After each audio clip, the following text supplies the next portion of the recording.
साथियों, आज Buddhist international network तथा राष्ट्रीय आदिवासी एकता परिषद, संयुक्त बौद्ध आदिवासी ऐक्य परिषद सफलतापूर्वक यहाँ पर माननीय वामन मेश्राम साहब की अध्यक्षता में चल रही है। आज के मुख्य मार्गदर्शक प्रोफेसर विलास खरास साहब, वंदनीय भिक्खु संघ और साथियों, बाबा साहब ने संविधान लिखने के पहले ही घुमंतु जनजाति और आदिवासी समूह का प्रतिनिधित्व किया। संविधान तो बाद में लिखा, लेकिन संविधान लिखने के पहले ही बाबा साहब अम्बेडकर ने साइमन कमीशन को जब साक्ष्य दी तो बाबा साहब को सवाल पूछा। साइमन कमीशन ने सवाल पूछा, आप अछूतों को उनके विकास के लिए, उन्नति के लिए जो राइट मांग रहे हो, ऐसा राइट क्या आदिवासी और क्रिमिनल ट्राइब्स के लोगों को देना चाहिए? तो बाबा साहब ने कहा उनको वो राइट देना चाहिए। दूसरा सवाल जब साइमन कमीशन ने बाबा साहब को पूछा कि डॉक्टर अंबेडकर, आप अछूत लोगों को वोटिंग का राइट मांग रहे हो, क्या ऐसा वोटिंग का राइट आदिवासी और क्रिमिनल ट्राइब्स के लोगों को देना चाहिए? तो बाबा साहब ने कहा हाँ, उनको वो राइट देना चाहिए। जब इस देश में गांधी, कांग्रेस, उनके भी आजादी का आंदोलन लड़ रहे थे, तब बाबा साहब अम्बेडकर ने अछूतों के साथ साथ घुमंतु और आदिवासी जातियों का भी आदिवासी और घुमंतु जनजातियों का भी प्रतिनिधित्व किया।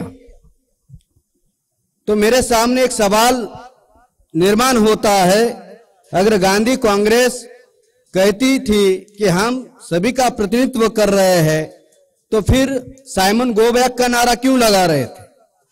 तो साथियों, बाबा साहब ने 1936 को एनिलेशन ऑफ कास्ट लिखा और आदिवासी और क्रिमिनल ट्राइब्स के लोगों के ऊपर 2 पेज खर्च किए।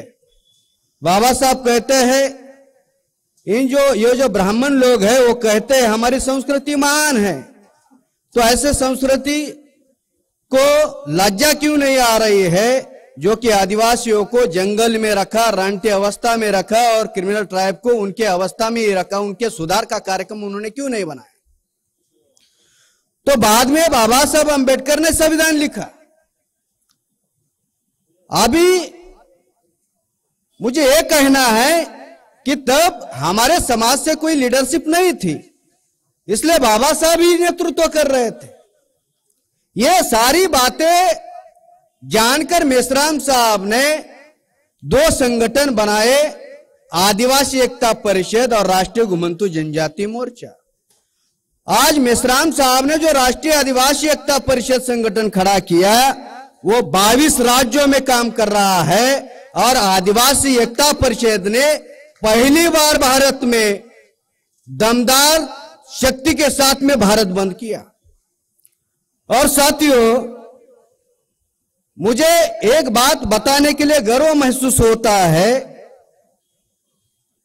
कि जब यूनिफॉर्म सिविल कोड लाया गया था, उसकी चर्चा चल रही थी, मैं बहुजन क्रांति मोर्चा जो नगर में उसकी तैयारी में लगा था, मुझे दिल्ली से फोन आया कि दिल्ली में यूनिफॉर्म सिविल कोड के विरोध में प्रेस कॉन्फ्रेंस रखी है, मेश्राम साहब का आदेश है, आपको दिल्ली पहुंचना है।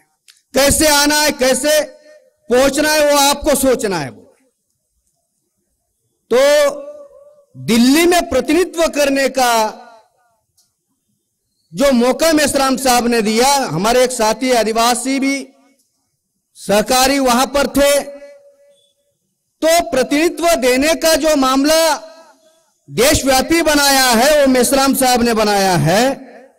साथियों, संविधान में 395 आर्टिकल है, 65 आर्टिकल बाबा साहब अम्बेडकर ने SC, ST, OBC और माइनॉरिटी के लिए दिए हैं। आदिवासियों के लिए 5वीं अनुसूची जो बाबा साहब ने दी है, वो संविधान के अंदर विशेष अधिकार दिया है। इस अधिकार के तहत 10 राज्यों में उनकी स्वायत्त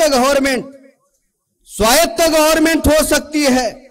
महाराष्ट्र है, आंध्र प्रदेश, तेलंगाना, राजस्थान, गुजरात छत्तीसगढ़, झारखंड, पश्चिम बंगाल, मध्य प्रदेश, ऐसे 10 राज्यों में बाबा साहब ने स्वायत्त गवर्नमेंट जो आदिवासी बहुल एरिया है, लेकिन आज आदिवासी बहुल एरिया में आदिवासियों की स्वायत्त गवर्नमेंट नहीं है, बल्कि उन लोगों की गवर्नमेंट चल रही है जो आदिवासियों को जल जंगल जमीन से खदेड़ने का काम कर रहे हैं। तो साथियों, 244 जो आर्टिकल संविधान के अंदर है 1, ये आदिवासियों का प्रशासन बताता है। ये प्रशासन क्या है? आदिवासियों के फाइनेंस मिनिस्ट्री होनी चाहिए, आदिवासियों का हेल्थ डिपार्टमेंट होना चाहिए, आदिवासियों का एजुकेशन डिपार्टमेंट होना चाहिए, आदिवासियों को लॉ डिपार्टमेंट होना चाहिए। यानी बाबा साहब अंबेडकर ने, हमारे लोग जब पढ़े लिखे नहीं थे तो बाबा साहब ने प्रावधान किया। आज आदिवासी हिंदू नहीं है, घुमंतु जनजाति भी हिंदू नहीं है, लेकिन उनको हिंदू बनाया जा रहा है। अभी बुद्धा की मूर्ति आपके सामने है, बुद्धा के कान लंबे हैं। आज घुमंतु जनजाति में आपके दरवाजे पर आते होंगे लोग जो भगवा वस्त्र धारण करते हैं, कान में कुंडल पहनते हैं, गंध लगाते हैं कान को, इसलिए लगाते हैं कि कान लंबे दिखने चाहिए। हम बुद्धा के वारिस है, हम हिंदू धर्म से कोई हमारा नाता नहीं है। आज भी जब वो आपके दरवाजे पर आते हैं तो कहते हैं अलक निरंजन, अलक निरंजन। अलक निरंजन क्या है? जो निरंजना नदी के किनारे बुद्धा ने ज्ञान प्राप्ति की, ये अलक निरंजन, निरंतर जागृति होनी चाहिए समाज के अंदर। आज भी घुमंतु जनजाति के लोग ये सिद्धांत लेकर, ये विचारधारा लेकर घूम रहे हैं। ये प्रतिक्रांति के बाद में डेवलपमेंट आई, क्या आई? दाढ़ी बढ़ाई, बाल बढ़ाए, लेकिन भगवा वस्त्र जो है, चिवर जो है, वो बदला नहीं है।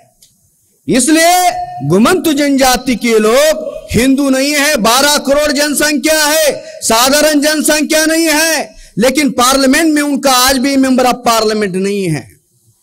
12 करोड़ जनसंख्या है घुमंतु की। आजाद भारत में एक ही डिमांड कर रहे हैं। डिमांड बहुत बड़ी नहीं है, लिमिटेड डिमांड है, सीमित डिमांड है। हमें आधार कार्ड मिलना चाहिए, राशन कार्ड मिलना चाहिए, वोटर आईडी कार्ड मिलना चाहिए। अगर हमारा व्यक्ति मरता है तो उसको दफनाने के लिए या जलाने के लिए 3.5 हाथ की जमीन चाहिए।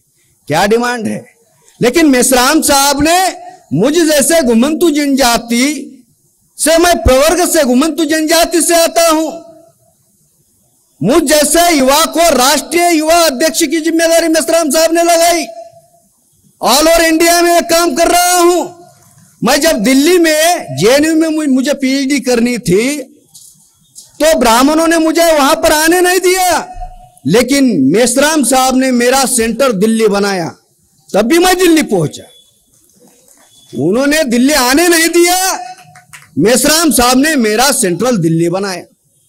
तो साथियों, आज 12 करोड़ जनसंख्या है, 12 करोड़ जनसंख्या के हक अधिकार की लड़ाई हम लड़ रहे हैं। आखिरी में एक बात मैं यहां पर कहना चाहता हूं कि आदिवासी भी हिंदू नहीं है।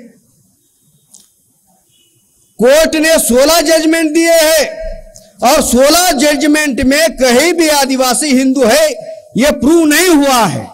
आदिवासी ये हिंदू नहीं है, लेकिन आज जो षड्यंत्र आरएसएस बीजेपी कर रही है आदिवासियों को गैर आदिवासी बनाने का, जब तक आदिवासी के जल जंगल पर आदिवासी है तब तक वो आदिवासी है। अगर उनको गैर आदिवासी बनाना है, हिंदू बनाना है, तो उनके जल जंगल जमीन पर कब्जा करना होगा। इस रणनीति पर वो लोग काम कर रहे हैं। मैं आदरणीय मेश्राम साहब, प्रोफेसर विलास खरात साहब को कहना चाहता हूं कि बहुजन मुक्ति पार्टी के लोगों को मेश्राम साहब तो मजबूत कर रहे हैं।